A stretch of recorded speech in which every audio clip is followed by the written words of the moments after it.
Ayan mga kakwela, napadaan tayo bigla sa Concepcion National High School.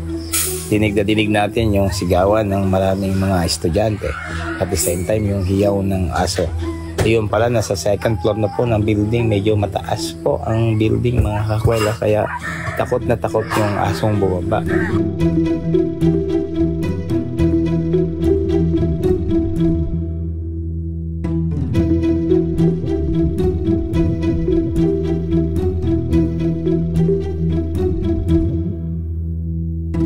So maririnig mo po sa paghiyaw ng aso na talagang humihingi siya ng tulong.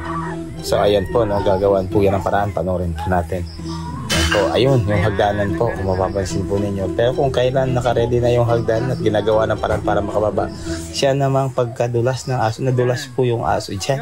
So eto po mga kakwela, tignan nyo, panoorin nyo. Ayan po, aray ko po, naku po.